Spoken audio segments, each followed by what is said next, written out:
जनसंख्या वृद्धि पर सबसे अच्छा निबंध कैसे लिखें? क्योंकि आप भी जानते हैं कि बोर्ड परीक्षा 2026 में आपके पेपर में 100% यही निबंध छपने वाला है। और केवल यही नहीं, ऑप्शन में जितने 4-5 और रहेंगे वो भी सब हमने करवा दिए हैं और लगातार लगे हुए हैं कि जितनी चीज़ें बची हैं उन सभी को हम करवा दें। तो चलिए देखते हैं कि सबसे अच्छा निबंध हम कैसे लिखेंगे जनसंख्या वृद्धि के ऊपर। तो सबसे पहले जब भी कभी हम निबंध लिखना शुरू करते हैं, सबसे पहले हमें सारे संकेत बिंदुओं को लिखना पड़ता है। और कौन कौन से संकेत बिंदुओं को? सबसे पहले हम प्रस्तावना को लिखते हैं, अंतिम में उपसंहार को लिखते हैं और बीच में 2-3 पॉइंट को और लिख देते हैं। तो इसमें दूसरा पॉइंट क्या लिखेंगे कि जनसंख्या वृद्धि के प्रमुख कारण कौन कौन से हैं और जनसंख्या वृद्धि के दुष्परिणाम क्या होंगे, समाधान का उपाय क्या होगा और अंततः उपसंहार क्या होगा। तो चलिए 1 बाय 1 करके सारी चीजों को एकदम आसान से आसान भाषा में समझने का ट्राई करते हैं। बहुत ज़्यादा आसान भाषा में हम इसे समझेंगे। सबसे पहले प्रस्तावना की बात करें तो हम जानते हैं कि आज भारत के सामने जो सबसे बड़ी चुनौतियां हैं उनमें जनसंख्या विस्फोट सर्वोपरि है। यानी कि भारत जितनी बड़ी से बड़ी समस्याओं और चुनौतियों को झेल रहा है उनमें जनसंख्या विस्फोट सबसे ज़्यादा है, सर्वोपरि है, यानी कि सबसे ऊपर है। सबसे बड़ी समस्या तो यही है कि जनसंख्या को कैसे कंट्रोल करना।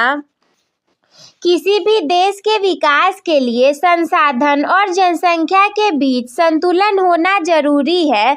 अब यदि सोचिए जनसंख्या बहुत बढ़ गई परंतु संसाधन उतने ही रहे तो क्या ये संतुलन बन पाएगा? कदापि नहीं। अच्छा आप ही बताओ, आम तो केवल 2 रहेगा लेकिन खाने वाले 10 रहेंगे तो बंटवारा कैसे हो पाएगा? वहीं पे अगर आम केवल 2 रहे, खाने वाले भी 2 रहे या फिर 1 ही रहे, तब तो उसका पेट भी अच्छे से भरेगा, संतुष्टि भी मिलेगी और वो काम भी अच्छे से करेगा। यदि आप उन्हीं 2 आमों को 10 लोगों में बांटेंगे तब तो नहीं हो पाएगा, ना ही उनका पेट भरेगा, ना ही वो अच्छे से काम करेंगे और ना ही वो संतुष्ट रहेंगे।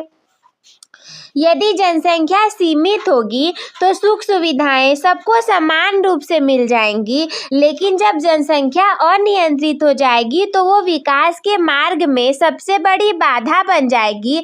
और यदि बाधा बन गई तो देश का विकास नहीं हो पाएगा। देश का विकास नहीं हो पाया तो हम लोग आगे नहीं जा पाएंगे और आगे नहीं जा पाए, पीछे रहेंगे तो आप जानते हैं कि कितनी सारी हानियां हैं। तो इसके बाद दूसरा हेडिंग देखेंगे कि जनसंख्या वृद्धि के प्रमुख कारण क्या क्या हैं। आखिर कौन से कारणों के वजह से जनसंख्या इतनी बढ़ रही है। भारत में जनसंख्या के बढ़ने के कई सारे सामाजिक और आर्थिक कारण हैं, जिसमें कि सबसे पहला है आपका अशिक्षा। शिक्षा के अभाव के कारण लोग छोटे परिवार के महत्व को नहीं समझ पाते। अब बताइए, यदि पढ़े लिखे इंसान नहीं रहेंगे तो उनके जीवन का केवल इतना उद्देश्य रहेगा कि उन्हें रोज सुबह उठना है, खाना बनाना है, खाना है, कमाने जाना है। कमाने आएंगे उसके बाद सोचेंगे कि 2-4 शादी ब्याह हो जाएगा, 2-4 लड़के हो जाएंगे, सही रहेगा।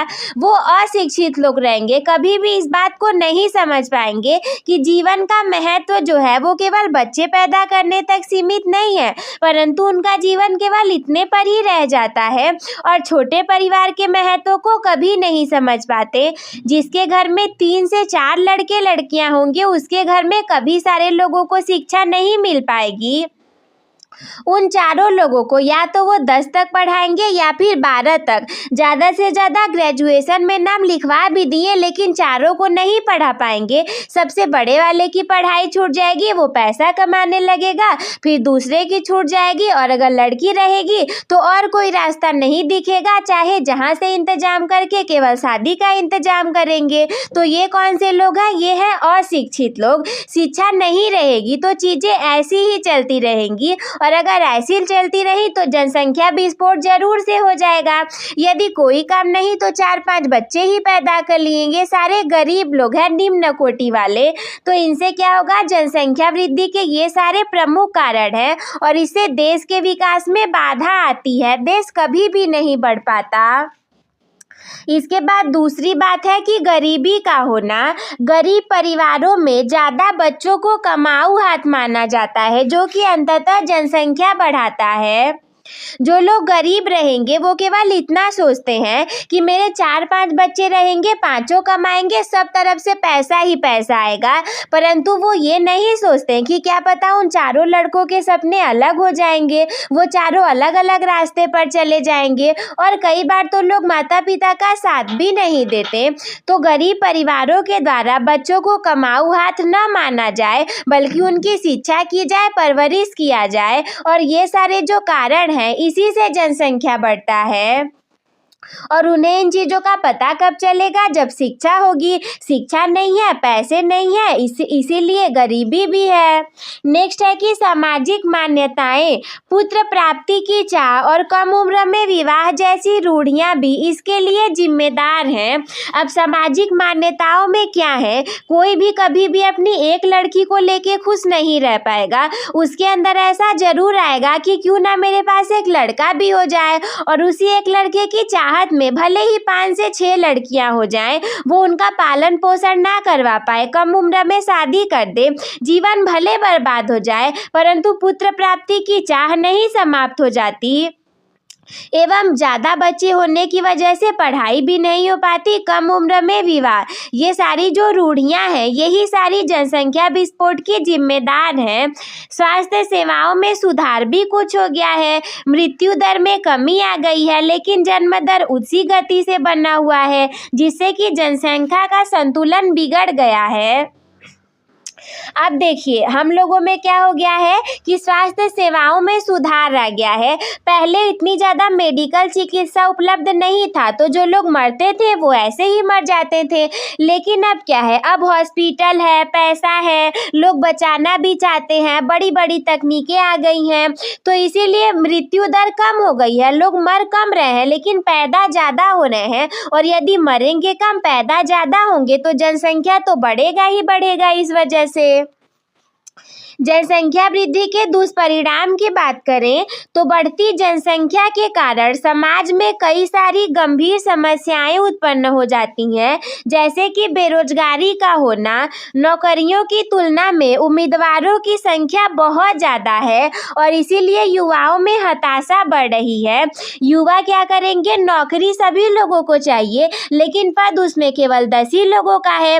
उड़ीसा में हमने देखा था ना, 188 सीटों के लिए 900 से ज़्यादा लोगों ने फॉर्म भरा था। तो बताइए उसमें से 188 लोगों को नौकरी मिलेगी, बाकी 8,500 से ज़्यादा लोग कहाँ जाएंगे? तो इसीलिए युवाओं में हताशा भी आ जाती है। अगला आ जाती है आपके महंगाई की बात। मांग अधिक और आपूर्ति कम होने के कारण दैनिक वस्तुओं के दाम आसमान छू रहे हैं। मांग चीज़ों की ज़्यादा हो गई है, लेकिन क्या है कि उन चीज़ों को बना हम कम पा रहे हैं। अब इसको ध्यान से समझिए।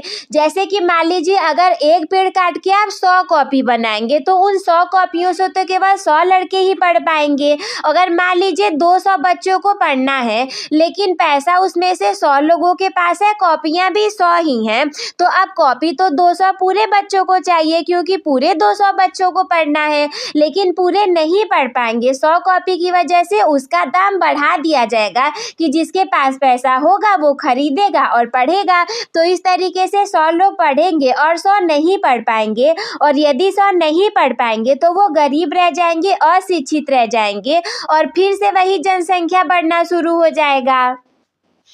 पर्यावरण प्रदूषण की बात करें तो रहने के लिए जगह और संसाधनों के लिए वनों की कटाई होती है, जिससे कि प्राकृतिक संतुलन बिगड़ जाता है। सुविधाओं का अभाव, अस्पताल, स्कूल और परिवहन सेवाओं पर अत्यधिक दबाव बढ़ गया है। इसीलिए स्कूल में पैसे भी बढ़ा दिए जाते हैं कि जिसके पास पैसा होगा वो दे करके पढ़ेगा, वरना नहीं पढ़ पाएगा। ये सारी चीजें हो रही हैं केवल जनसंख्या में वृद्धि के कारण। अब जैसे आप सोचेंगे कि मेरे तो केवल 4 ही बच्चे हैं, मेरी क्या गलती है। अब आप सोचिए 4 बच्चे आपके हो गए, आपके परिवार में 5-6 लोग ऐसे जरूर होंगे, सबके 4-4 बच्चे होंगे। और यदि उन चारों लोगों की फिर से विवाह होगा, चारों के फिर से 4-4 बच्चे होंगे, 2 पीढ़ी के अंतर्गत, यानी कि ज़्यादा नहीं, केवल 150 साल के अंतर्गत कम से कम 300 तो केवल आपके परिवार से लोग हो जाएंगे। और दुनिया में कितने ज़्यादा करोड़ों लोग हैं, तो इसी वजह से ऐसे ही जनसंख्या बढ़ता जाता है। इसीलिए सारी चीज़ों की जिम्मेदारी हमें स्वयं लेनी चाहिए। ऐसा नहीं कि मेरे अकेले करने से क्या होगा, लेकिन अगर सभी लोग अकेले अकेले करने लगे तब तो बहुत कुछ हो जाएगा।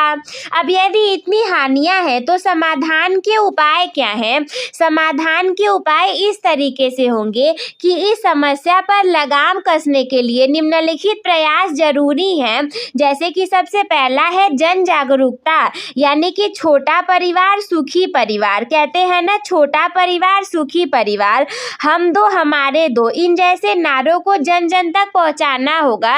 और अगर आवश्यकता पड़ी तो हम दो हमारे एक, ऐसे भी नारे आ जाएंगे। और जितने लोगों को पता नहीं होगा वो फिर से वही चीज़ें करेंगे।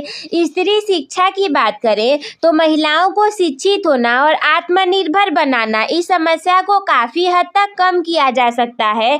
यदि महिलाएं शिक्षित होंगी तो उन्हें परिवार का पता होगा और आत्मनिर्भर रहेंगी, तब भी सारी चीज़ों का पता रहेगा, तब जा कर के जनसंख्या को कंट्रोल किया जा सकता है। कानूनी उपायों की बात करें तो सरकार को कड़े जनसंख्या नियंत्रण कानून बनाने पर विचार करने होंगे। जैसे जिसके 4 बच्चे हैं, 3 बच्चे हैं, आप उसे सरकारी नौकरी ना दीजिए, क्योंकि ऐसे ही होगा तो लोग बच्चे भी ज़्यादा पैदा करेंगे और फिर वो काम भी करना चाहेंगे, वो भी नहीं हो पाएगा। परिवार नियोजन का लोगों को नहीं पता है, तो ग्रामीण क्षेत्रों में परिवार नियोजन के साधनों को सुलभ और मुफ्त बनाया जाना चाहिए। क्योंकि यदि परिवार नियोजन की जो विधियां हैं, इसमें जितने चीज़ें प्रयोग की जाती हैं, यदि उनका दाम ज़्यादा होगा तो गरीब लोग प्रयोग नहीं करेंगे। और यदि नहीं करेंगे तो फिर से वही बात आ गई घूम फिर करके कि जनसंख्या कैसे नियंत्रित होगा। अंततः उपसंहार की बात करें तो जनसंख्या वृद्धि केवल सरकार की जिम्मेदारी नहीं है, बल्कि ये एक सामाजिक समस्या है। और यदि हम समय रहते नहीं जागे तो देश की प्रगति और खुशहाली का सपना कभी पूरा नहीं हो सकता। और हमें अपनी आने वाली पीढ़ियों को एक बेहतर भविष्य के लिए जनसंख्या को नियंत्रित करने का संकल्प लेना ही होगा।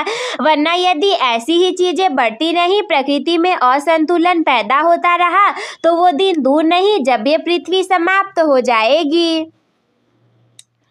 तो आई होप मेरे प्यारे दोस्तों की जनसंख्या वृद्धि के ऊपर ये जो सबसे अच्छा निबंध हमने आप लोगों को समझाया, ये आप लोगों को अच्छे से समझ में आ गया होगा। कोई डाउट होगा तो कमेंट करके ज़रूर पूछ लीजिएगा। अपने बोर्ड एग्जाम की तैयारी काफ़ी अच्छे से करते रहिए आप सभी। हम मिलते हैं आपसे किसी अगले वीडियो में, तब तक के लिए धन्यवाद। मस्त रहिए, स्वस्थ रहिए, व्यस्त रहिए आप सभी, हंसते खेलते और मुस्कुराते रहिए।